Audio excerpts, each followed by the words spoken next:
Вітаю! Сьогоднішнє наше відео про каву Бурунді Муїнга. Обіцяє нам темні ягоди, червоне яблуко, інжир, ваніль.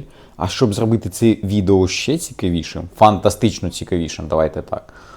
Я спробую пояснити вам різницю між звичайною кавою, гарною, але звичайною, тобто моєю 80/20 звареною на Меліті Барісті, а потім ми протестуємо цю каву на ріжковій кавомашині і на тій самій Меліті Барісті.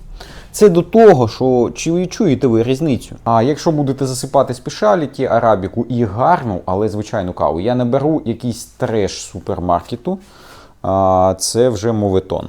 Давайте дивіться, якраз в мене кавка трохи закінчується, я їй допоможу набрати порцію.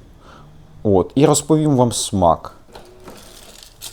Тобто, і ми для себе з'ясуємо, чи ця переплата, а наразі вона, в принципі, не дуже велика. От ми зараз п'ємо за 840, а потім будемо пити за 1150. Як вона проявить себе по смаку? Ну, сподіваюся, що проявить, я, чесно кажучи, ага, невелика порція кави. Ну і супер. Значить, запустимо з іншого бункеру.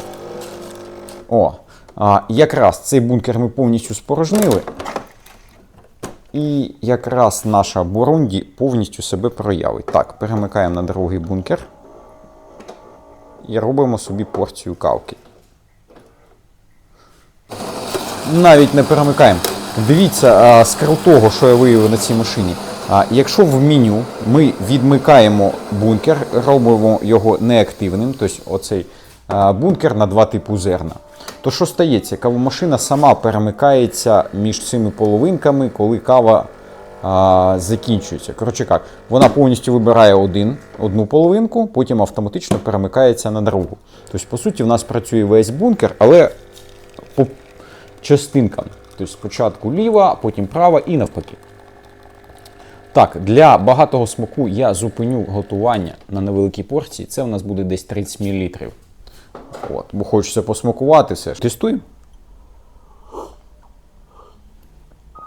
Дивіться, в цій каві 80% арабіки Бразилія Моджані, 20% робусти. Бразилія Моджана сама по собі є стартовою арабіко спешаліті, то не варто від неї бажати там супер яскравих смаків, ще й тому, що конкретно цей сорт, а також Сантос в Бразилії збирається комбайнами. Тобто йде машина, яка збирає з дерева все підряд. То чистоти смаку в принципі не буде, плюс при вирощенні цієї кави користуються покращувачі, тобто як в будь-якому сільському господарстві. От, а коли фермер вирощує спешаліті арабіку, зараз в тренді вирощування на натуральних добривах, плюс в лісах, скажімо так, де сама арабіка росте, то, звісно, там хімії не буде. От, а в недорогій спешаліті арабіки, як ці, вже як є. Тож, ця кавка має легку кислинку. Вона така трохи димна і легку приємну гірчинку. Тобто її пити можна, приємно, але вона не нав'язлива і не має яскравих відтінків. Щось таке. Так, тепер ми будемо тестувати вже гарну кавку. Давайте вже 100% нашу Бурунді Муїнга. Що ми отримуємо, коли ми беремо гарну спешаліті арабіку?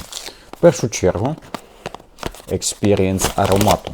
От з чого і варто почати: відкрити пачечку, вдохнути аромат свіжої кавки і уявити собі, як буде смачно.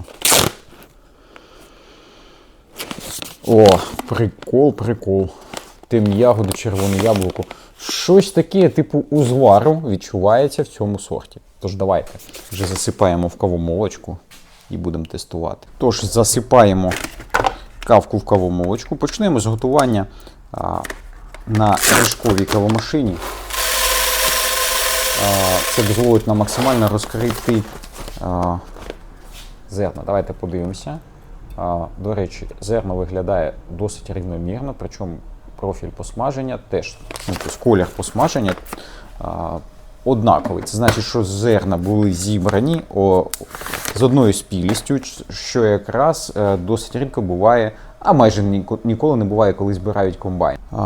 То значить, не значить, так і є. В африканських странах в основному йде збирання кави вручну, то, звісно, людина по кольору обирає спілі ягоди, І таким чином проходить вже просто візуальний відбір якісної кави.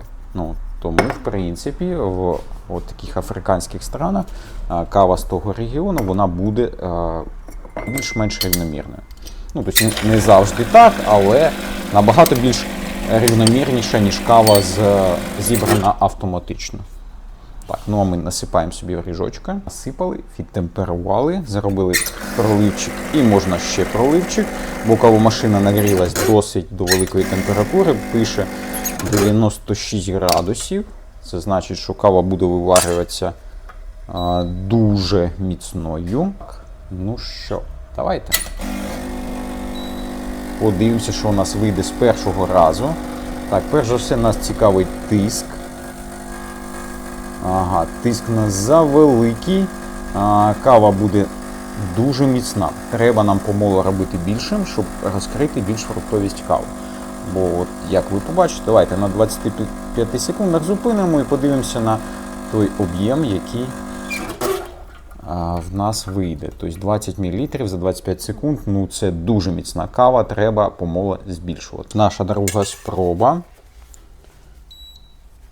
Так, таруємо знову ваги. Так, мелимо.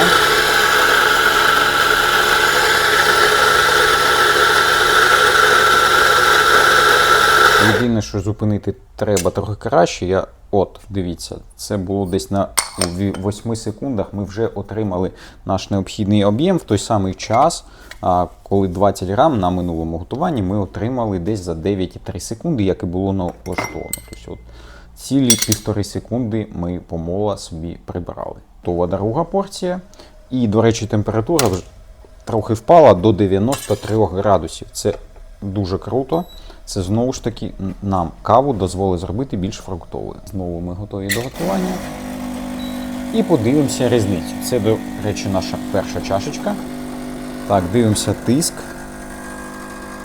Менше, не ідеально. Ідеальний тиск 7,5 бар, наразі 8 і трохи падає.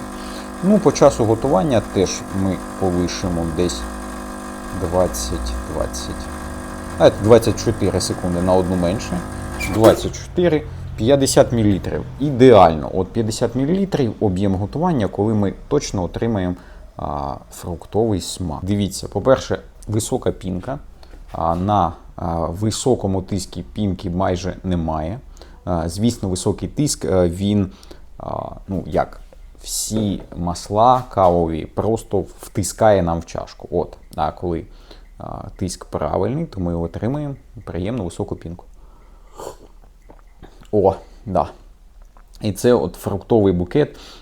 А з Африки, якщо ви мене розумієте, тут завжди буде вишня. Як на мене, вишенька. Фантастично. Фантастична вишня, можливо, ананас, слива. І кава у нас вийшла дуже фруктова. Тож давайте зараз йдемо до баристи і подивимося, як вона зможе нам ту саму каву зварити і витиснути ті самі багаті смаки. Тепер ми біля нашої баристи засипаємо в бункер кавки. Можливо, зробимо одну перехідну чашечку для чистоти експерименту. І потім будемо вже тестувати. Єдине, що на баристі завжди звертайте увагу, що коли ви міняєте зерна, то вам же і помол треба регулювати. Це, чесно кажучи, справедливо для будь-якої кавомашини. То може так статися, що нове зерно, яке ви засипете, буде мати іншу щільність і у вас станеться відбій готування. Сподіваюся, що в мене цього не буде, але так-то на кавомолці в мене було відчуття, що це більш щільне зерно, ніж моя Моджіано. Ні, в принципі, кавомашина спрацьовує, готує нормально, тут нам пощастило. Так, перехідна чашка у нас вже готова. Зупиняємо. Виглядає суперово. Можна навіть селфі зробити. Так. Перший бункер перевіряємо. І затискаємо вже тестове готування. І зараз ми будемо пробувати знайти відмінність від смаку з готованої кави на Міліті Баріста. Від кави, яка приготовлена на ріжку. І плюс поясню вам, насправді, в чому ж буде різниця, коли ми засипемо якісну арабіку. Навіть не там топ ціни, як ця Бурунді Муїнга, вона 330 гривень за 250 грам. От. Після купажу з звичайною, в принципі, недорогою арабікою в купажі 80/20. Так, давайте зупинять і тестувати. Тож, ось в мене чашечка.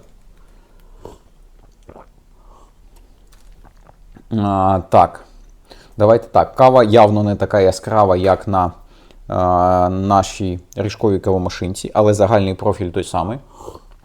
Тож, якщо ви засипете гарну якісну арабіку в барісту, в принципі, в машину системи Міліта Нівона, ви той самий профіль зможете відчути, який обіцяє вам аромат кави, коли ви відкриваєте пачечку. Та сама вишенька, та сама сливка, воно все тут є, тільки воно, звісно, зглажено і зменшено по яскравості смаку, якщо ми будемо рівняти з ріжковою дорогою кавоваркою.